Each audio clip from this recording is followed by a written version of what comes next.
Hey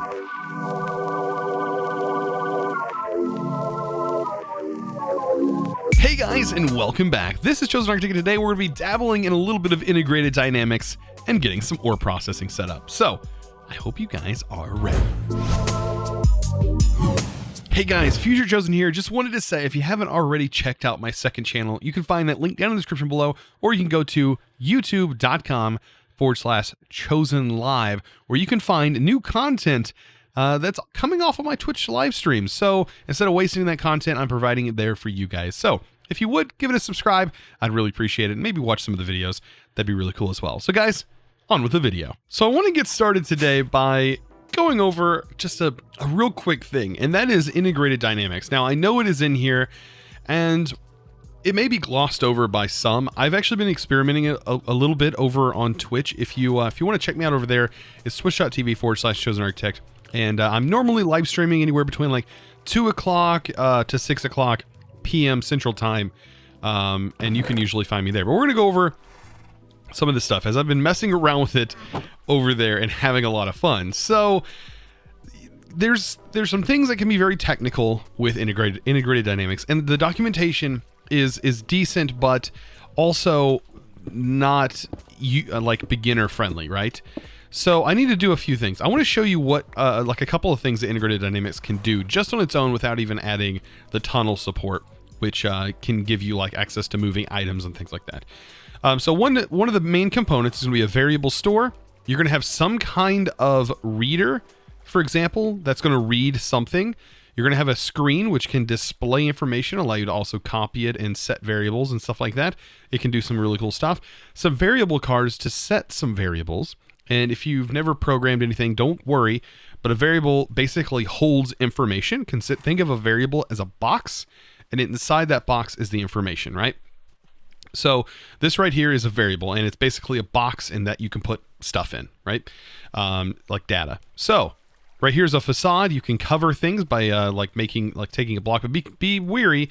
This will actually consume the item that you're going to be making the facade out of. So it isn't like a free block.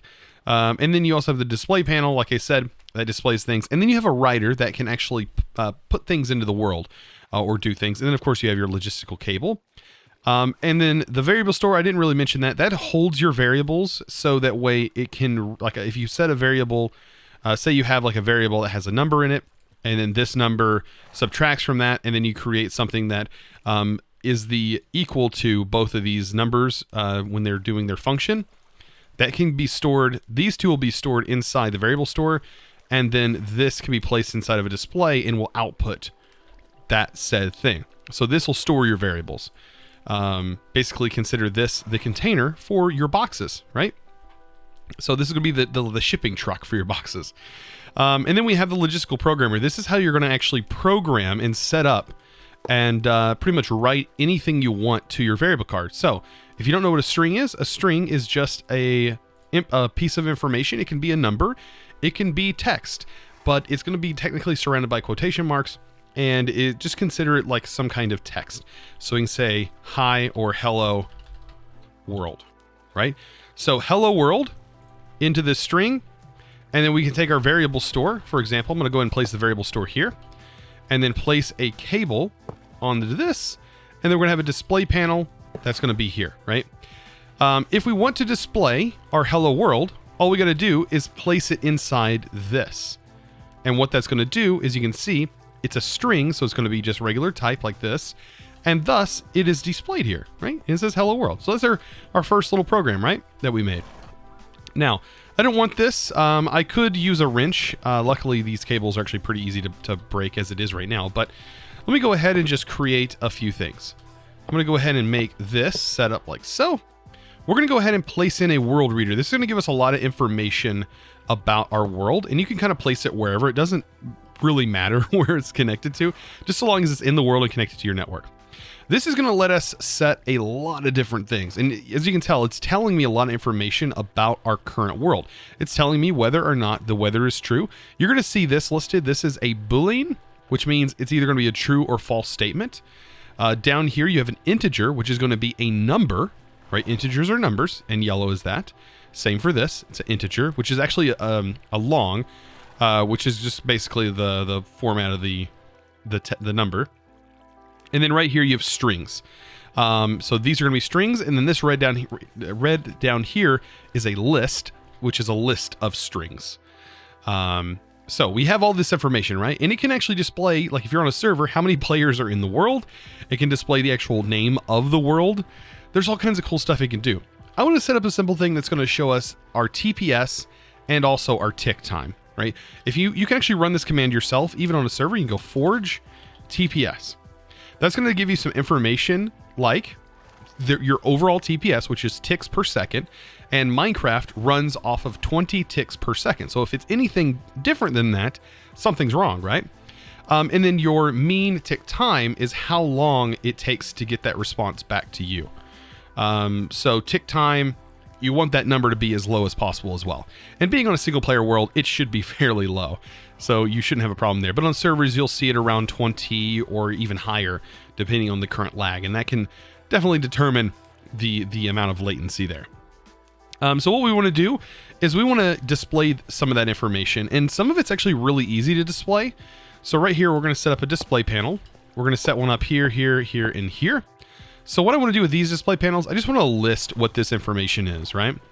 So if we take a look in here, I'm going to set this is going to be tick time, right?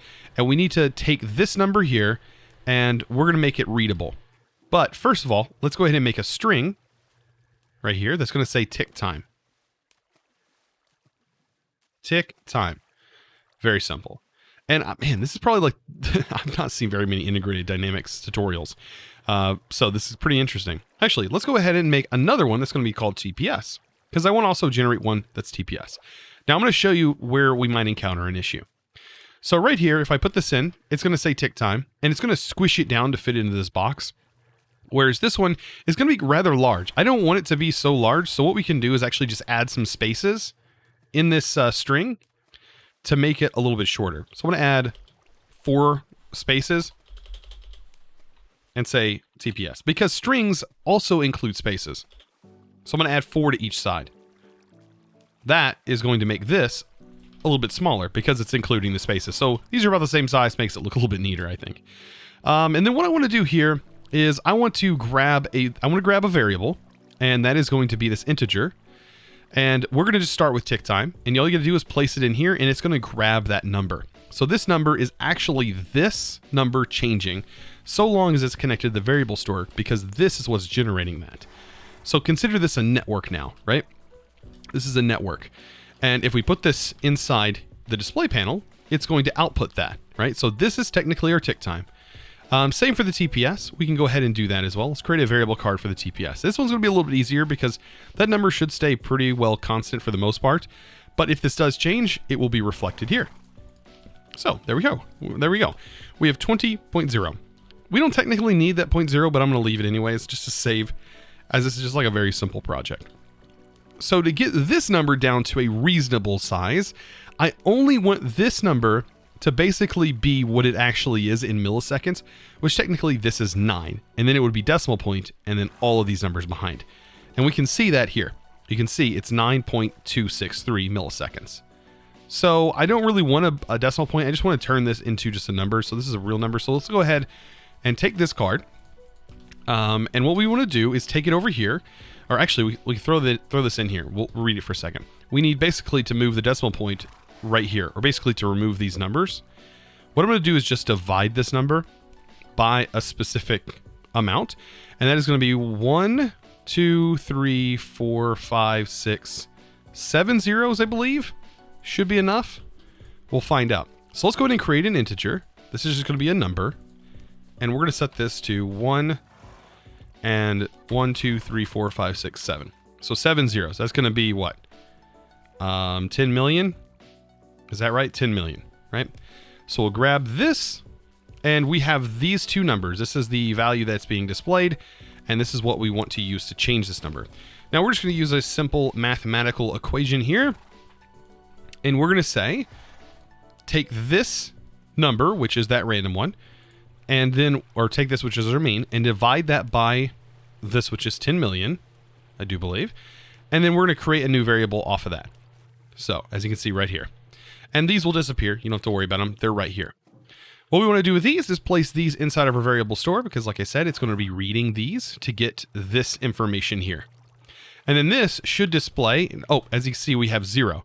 So I think we went one too many. So let's go ahead and fix that. Let's go back to the integer. And I think this just needs to be set to 1 million.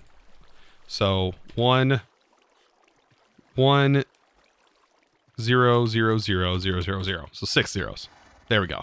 That should be better. And then we need to take this card out because we're going to reprogram that one. I hope this makes a little tiny bit of sense. It shouldn't be too bad, but we're going to divide this number by this number. And this is the output. We just changed that output. And of course, you can put these in your inventory to reset them if you want. So throw these in, and this should display 9. So there we go.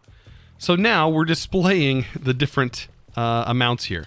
Now we could set this up and change this. I believe we can change this to, I don't know if we can change it to a decimal point or not. It'd have to be changed here. But as you can see, it goes up and we have 10. I'm just going to leave it like it is for right now. That gets a little bit more complicated when we start to like move decimal points and change this from what it is. But the colors also represent what type it is. As you can see, red is a string. This orangish color is telling me that this is a number. And then this right here is telling me that it's a double. So all these things do kind of matter. But for what we have right here, this is going to look, all right. It's nothing perfect or beautiful, but it is reading out some information, and that's kind of what we want. We can do all kinds of cool stuff, though. Not just this, for example. Let's go ahead and take this. I just want to show you one more quick thing with Integrated Dynamics before we get on to some other things. And that is this effect writer. So we can do some other cool stuff. So the effect writer basically allows us to make a double, and this is going to set the velocity value, I believe, of this the effect particle that this is going to produce. So let's just set this to 0.1 for right now, and then we're going to take a variable card and we're going to set that double. So this is like the velocity value that we're going to put in here. This can do all kinds of stuff. If we place this in here, now that's the velocity of 1. If I go ahead and I take this out and I make another double, and I set the velocity to, I don't know, let's set it to 1.0 and pull that out. I think it goes a little bit crazier. Yeah, as you can see, the speed of the particles are way faster now. So that definitely determines that. So let's take this and put the double, and we'll set it back to 0.1 because that's what I consider a really nice value for that. So this emits particles, right? But we don't need to keep it here. We can actually bump into here and go into some offset information. So we can offset this thing. How about let's offset it on the X and just add 1 to this. This is going to be like 1 meter or 1 block. And it moves it over here. So this is now where it's currently at. Pretty crazy. But not only can we do this, we can actually use these variables to change how this particle is working. We can use it to change velocity by using math. You can do all kinds of crazy stuff. Say you don't want this particle, but you want a water splash particle. Well, there you go. There's a water splash. But remember, you need to change these properties in here after doing that. So like a spell. And you can set multiples at once. You can have multiple cards in here. You don't just have to have one. You can put a bunch in here. So smoke.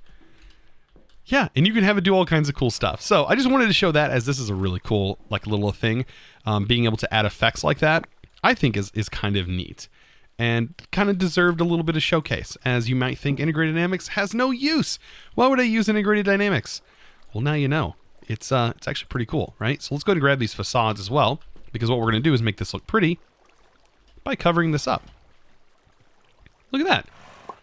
So now we just have these blocks in the wall, which the texture is kind of funny, but still they're kind of covered in the wall over here. And we have tick time and TPS sorted there, and we can always reference that, and it's going to be always updating. So if you haven't noticed already, I have a little handy dandy thing called a clipboard. Now, this is basically something from Bibliocraft that you can create that will allow you to input goals and whatever you want to put here and check them off, right? We can check them off or deny them, whatever you want to do, or you can set up a list of like what we've succeeded at and what we failed at, right? Because like that would mean we failed.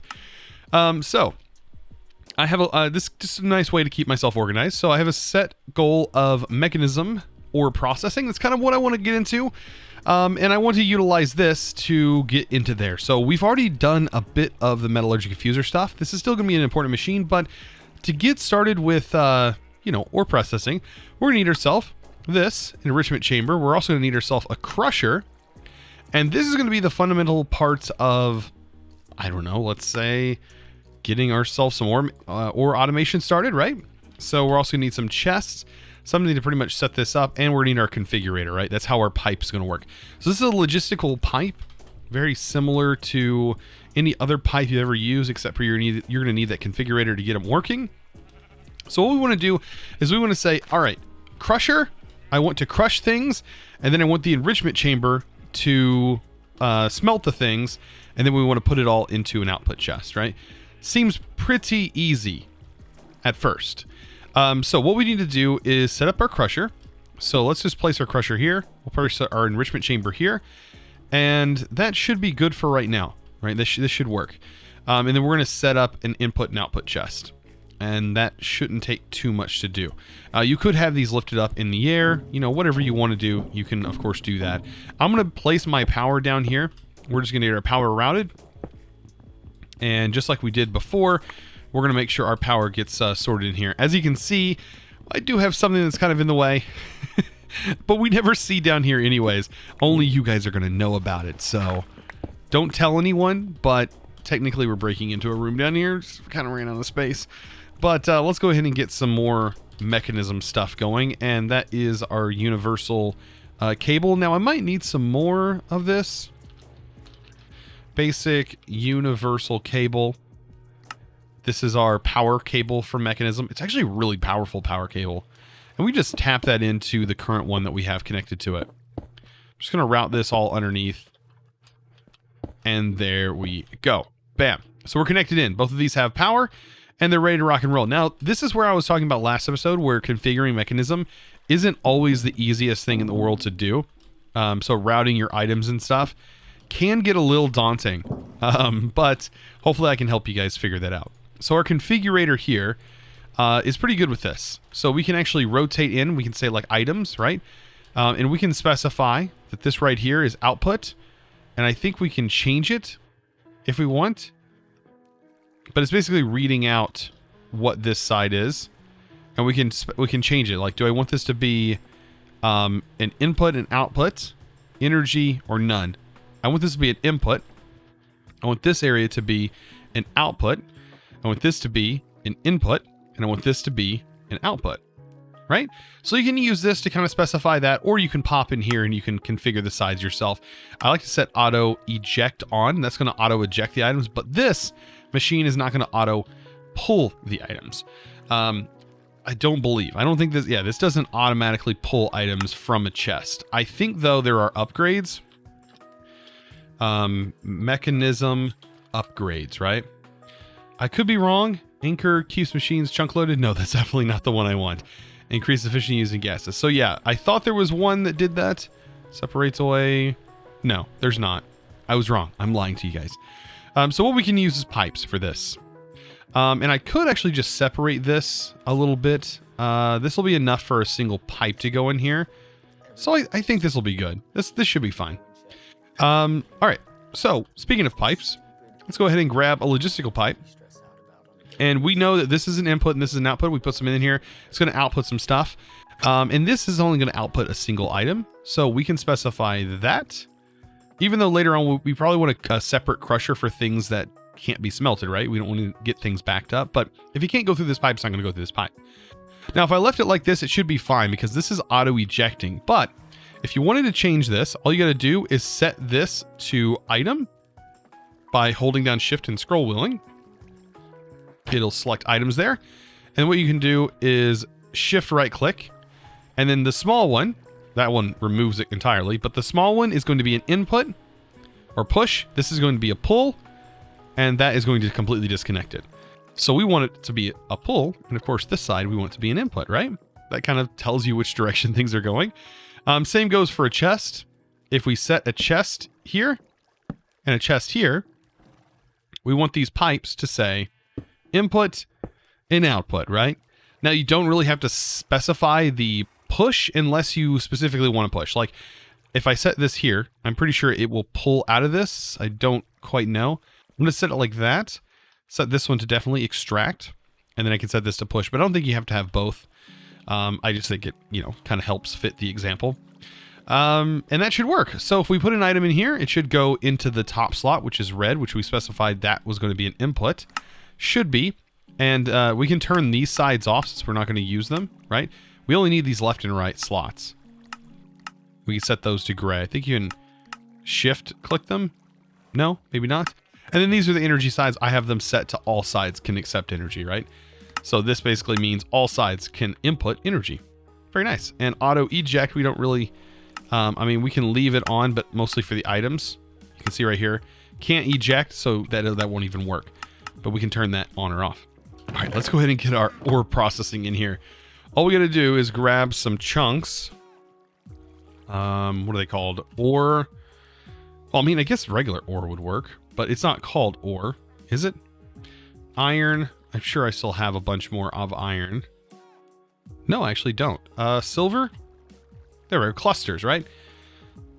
Clusters. So let's grab some nickel clusters. That's right, because I did smelt almost all of my stuff. So we can throw nickel in here. You can see the nickel actually going through the pipe. It's going to go into our crusher from our chest. And then once this is produced, it should go into the enrichment, right? So nickel grit. And I'm pretty sure nickel grit can be worked out in the... Oh, wait. This is an enrichment chamber. You know what we need for this? I have the wrong machine, which is fine. This, we need the energetic smelter. Or energized smelter. So for this, we can go ahead and just make the energized smelter. Not too difficult for this, and we'll just swap the machine out. It's that simple. We still, however, need this. This actually be really nice for getting into applied energistics. So let's swap this out with the energized smelter. Now this, I need to configure the side. So this needs to be input. Just like that. And with that, specifying the input, you can see it's working. This will be set to output. And I'll go ahead and turn these off. I set the auto eject to on. And now the output should be over here. Right? Hopefully I'm getting this right. Everything should be working. We're getting our nickel, and our nickel's getting processed over there. So this right here is auto ore processing, and it is doubling our ore as of right now, but Mekanism, of course, can do way more than just double. But pretty much it's doing the same thing that this is doing, minus we're not getting the bonus output that this can do. But I think the crusher can be upgraded. And actually, I think it just gives you what it's going to give you. It doesn't really give you any extra. So, which isn't too bad. I actually don't mind it. Sometimes that extra stuff just gets in the way. So you might be wondering, well, what's automated about this? Well, we're going to get into that. Let's go ahead. And, when we dive down here, we've seen our storage system is actually down here, right? But what we can do is we can change this up just a little bit, get access to this, and actually interact with our system down here. We can take this cable, for example, and let's go ahead and just get some cable placed along the ceiling to interact with our network. And what we can do is actually hop in here. It doesn't really matter what I break this with. I think it might be faster with this tool. All right, and we're going to get this set up right here. I want to change this. Same goes for this right here. And I want to swap this chest out and kind of place it on the ground. I want to place it right here. And for good reason. Let's go ahead and get our chest placed in the ground. And then we're going to hook into this. So we have two different types of cables that we can hook and move things in and out of our storage network. And that's a storage input cable and an export cable. So think of input as it's going to import items into our network. Export is going to pull items out. And if we hook this in, it shouldn't start automatically sending things. We need to specify what those are, because this is going to be your filter. And we see right here, import filter at simple storage networks. You can see right here are also some speed upgrades, because this is slots for your upgrades. So you can speed upgrade this. You can make it redstone operated. So activate the cable depending on the amount of items, stuff like that. Increase the stack size. Keep specific amount of items in the attached inventory, only on export cables. Pretty cool stuff like that. We can match MBT data and all kinds of cool things. So let's go ahead and get some items in there. And we're going to put, let's see, clusters, right? So these things we definitely want to go inside here. So let's grab one of every cluster if we can that we currently have stored here. And we can just specify that inside here. And that's going to start pulling out ore clusters and depositing them into our system. Right? You can see the ore clusters. They're starting to be pulled from our system, and they're going to go into this chest. Now, this chest is going to route into here. And then what we're going to do is we're going to have this chest go into our system. Right? That makes total sense. So I'm going to place another chest down here. And we'll just route some cabling down through here. And just tap into the cable that we already have. Right? This would be really nice if we could get a lot smaller. Like if we can morph, that would have been a really nice thing. Something that you can do in some other mod packs and stuff like that. But anyways, so more cable. I think I threw it all in here, didn't I? So let's go ahead and route our cable all the way down over here. And there we go. Now we're getting, we're getting into some cool stuff. This is stuff that you might be like, wow, we came from literally scraping like hide and dipping it in water, salting it, and drying it over and over again.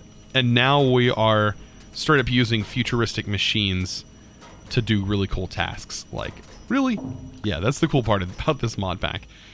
So let's hook this in, and this is going to be hooking into an import cable. We're going to be basically pulling out of this chest, and you can do this with anything. We're just basically going to be saying, all right, pull anything out and send it into our system. So this is a export cable. We need an import cable. So we'll specify that. And you can see right here, allow list or ignore list. I think this automatically is on by default. Maybe not. Let's set this to ignore list. There we go. Now it's automatically going to pull out. And that's pretty much it. Like, this is now automated. All we got to do is kind of set our items and make sure our items are getting into this. And we're good. And to do that, we just need to put our cables back on here. And make sure they're set to the right settings. So, basic universal cable, that's not what we want. We need the logistics cable. So we'll place that on here, and then make sure to wrench this so it pulls out. And make sure to wrench this so it pulls out, even though I think this automatically will go so long as it's set to auto eject. But here we go. We have a fully automated system now that will take the items, put them in this chest, right? And yeah, kind of sort them out. And we'll automatically turn the clusters that we put in here into ingots. Now later on, we can of course upgrade these things and make them way faster. The crusher can have like multiple slots, and it's not too difficult to upgrade them. All you got to do is make sure you get some work done in your metallurgy confuser. So as always, I want to give a huge shout out to one of my Patreons, and that is going to go to Icarus. Thank you so much for becoming a Patreon and going above and beyond. I really do appreciate it. Guys, I hope you enjoyed today's episode. Of course, if you did, be sure to click that subscribe button if you haven't already, and also give this video, guys, a huge thumbs up. And if you haven't already checked out my Twitch channel, be sure to check that out. Links down in the description below. Also, I do have a secondary YouTube channel where you can find all of my Twitch VODs if you so want to watch a little bit of extra content from good old ChosenArchitect. So guys, as always, I hope you enjoyed. I'll see you in the next episode. And as always, thanks for watching.